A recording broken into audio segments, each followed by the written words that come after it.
jaga kesehatan. Hari ini berjumpa lagi dengan Putri Wahyuningsih. Bersama kalian nanti kita akan belajar IPA di kelas ini. Untuk selanjutnya silakan kalian simak tayangan berikut ini.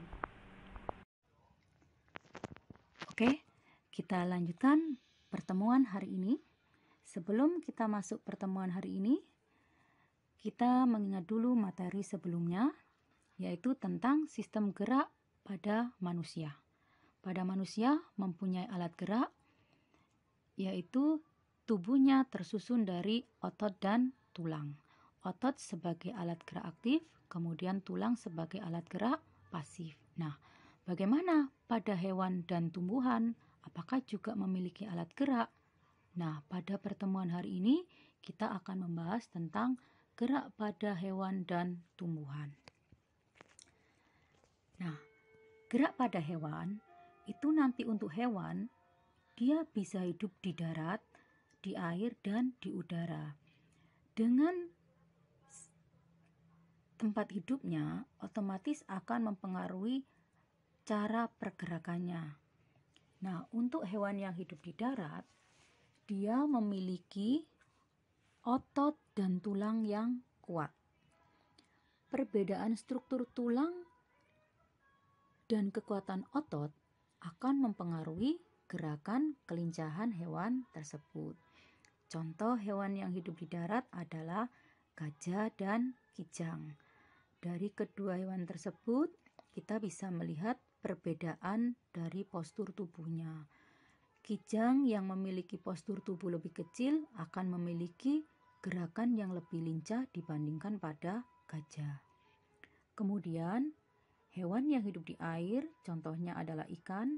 Hewan yang hidup di air pasti memiliki sirip yang akan digunakan untuk memudahkan gerakannya di dalam air. Kemudian, untuk hewan yang hidup di udara, di sini dicontohkan adalah burung. Burung memiliki sayap. Sayap ini digunakan untuk memperbesar gaya angkatnya. Nah, prinsipnya sama dengan pada pesawat terbang.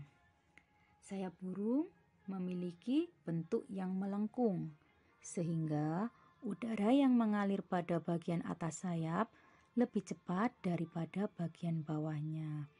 Hal ini akan menghasilkan gaya angkat dan gaya dorong yang efektif untuk pergerakan burung. Struktur sayap yang demikian disebut sebagai airfoil. Saat sayap dikepakkan, sayap memberikan gaya aksi terhadap udara di bawah sayap, sehingga udara akan mengalir ke bawah, sesuai dengan hukum 3 Newton. Ketika benda pertama memberikan gaya aksi pada benda kedua, maka benda yang kedua akan memberikan gaya reaksi pada benda yang pertama. Hal inilah yang membuat burung dapat terangkat ke atas. Nah, sekarang kita lanjutkan gerak pada tumbuhan. Nah, apakah tumbuhan bisa bergerak seperti pada hewan dan manusia? Ternyata gerak pada tumbuhan itu bukan berarti tumbuhan bisa berpindah tempat. Tetapi gerak ini karena dipengaruhi adanya rangsangan. Nah, gerak pada tumbuhan itu dibedakan ada 3, yaitu gerak endonom, gerak higroskopis, dan esionom. Gerak endonom adalah gerak tumbuhan yang dipengaruhi faktor dari dalam tumbuhan itu sendiri. Gerak higroskopis dipengaruhi kadar air. Gerak esionom dipengaruhi oleh faktor luar, sehingga gerak esionom itu nanti dibedakan ada 3, yaitu gerak nasti, gerak tropisme, dan gerak taksis. Nah, untuk membahas gerak nasti, gerak tropisme, dan gerak taksis, mari kita simak penjelasan berikut ini. Yang pertama, gerak nasti adalah gerak yang tidak dipengaruhi oleh arah datangnya rangsangan. Contoh gerak nasti yaitu ada fotonasti, seismonasti, dan termonasti. Apa perbedaannya? Jika fotonasti berarti di sini dipengaruhi oleh cahaya. Jadi di sini kok dipengaruhi cahaya, tetapi bukan arah datangnya cahaya, hanya dipengaruhi oleh cahaya. Misalnya apa? Contohnya adalah bunga pukul 4 atau Mirabilis jalapa. Jadi ketika pukul 4 sore bunga ini akan mekar. Kemudian seismonasti berarti gerak ini dipengaruhi oleh sentuhan. Contohnya adalah tanaman putri malu atau Mimosa pudica. Jadi ketika kalian menyentuh bagian tubuh dari tanaman putri malu, maka dengan sentuhan tadi membuat daunnya menjadi menutup. Kemudian yang ketiga ada termonasti. Termo itu suhu, berarti dipengaruhi oleh suhu. Misalnya apa? Bunga tulip yang ada di Belanda mekar ketika suhunya tinggi. Nah, berikut adalah contoh tanaman yang saya jelaskan tadi, yaitu gerak nasti. Di situ ada bunga tulip. Barangkali ada yang belum tahu bunga tulip, nanti kita bisa ke Belanda. Kemudian ada bunga pukul 4. Coba kalian lihat di sekitar kalian, barangkali menemukan di situ bunganya berwarna-warni. Dan di situ ada tanaman putri malu, ya. Jadi kalau Putri tanya, bunga tulip adalah contoh dari gerak termonasti. Betul. Bunga pukul 4 adalah contoh gerak nasti yang fotonasti. Oke, betul. Kemudian putri malu adalah contoh dari gerak seismonasti. Sekarang kita lanjutkan yang kedua, gerak tropisme. Gerak yang dipengaruhi oleh arah datangnya rangsang. Nah, di sini ada yang pertama fototropisme, tikmotropisme, kemotropisme, dan geotropisme. Nah, di sini tadi sudah ada fotonasti. Apa bedanya dengan fototropisme? Jika fototropisme dipengaruhi arah datangnya cahaya, tikmotropisme dipengaruhi oleh arah datangnya sentuhan benda keras. Kemudian ada kemotropisme dipengaruhi oleh zat kimia, dan ada geotropisme dipengaruhi oleh gaya gravitasi. Yang geotropisme ini dibedakan ada geotropisme positif dan geotropisme negatif. Perbedaannya adalah jika geotropisme positif berarti menuju pusat bumi. Contohnya pertumbuhan akar pasti selalu ke bawah.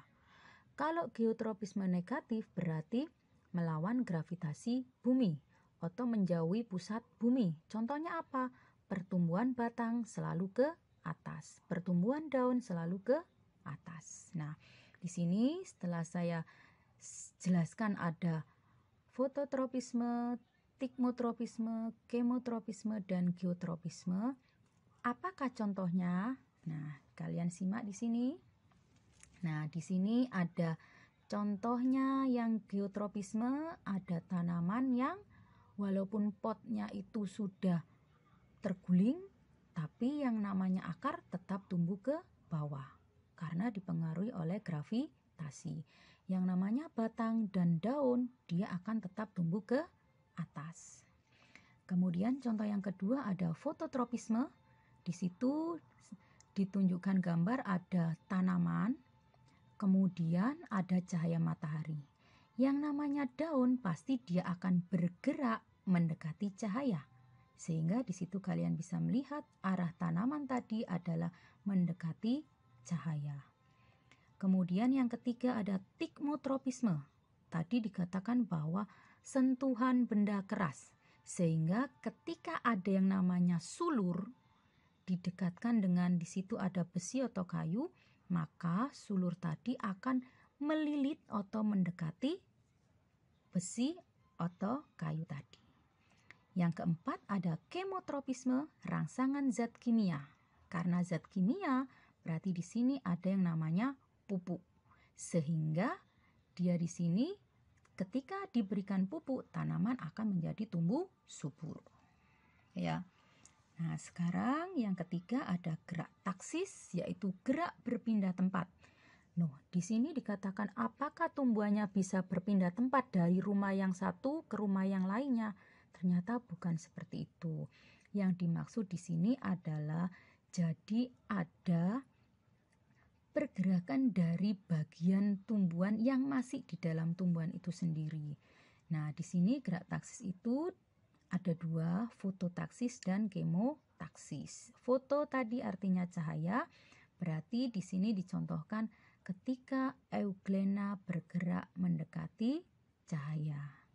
Kemotaksis, rangsangan zat kimia, contohnya adalah pada tumbuhan ada benang sari dan putik. Benang sari akan menghasilkan sel kelamin jantan dan putik akan menghasilkan sel kelamin betina. Sehingga di sini yang sel kelamin jantan akan mendekati ovum di putik. Nah, mungkin kalian bisa lihat penjelasan dari gambar fototaksis dan kemotaksis berikut ini. Di sini yang fototaksis ada ketika terjadi peristiwa fotosintesis. Kemudian kemotaksis di sini juga ada reproduksi pada tumbuhan. Nah, demikian materi yang disampaikan Putri hari ini. Jadi bisa disimpulkan bahwa hewan dan tumbuhan adalah makhluk hidup yang juga bisa bergerak. Tetapi gerak pada tumbuhan bukan dalam artian dia berpindah tempat, tetapi karena dipengaruhi oleh adanya rangsangan dari luar atau dari dalam tumbuhan itu sendiri. Sekian materi dari saya. Wassalamualaikum warahmatullahi wabarakatuh.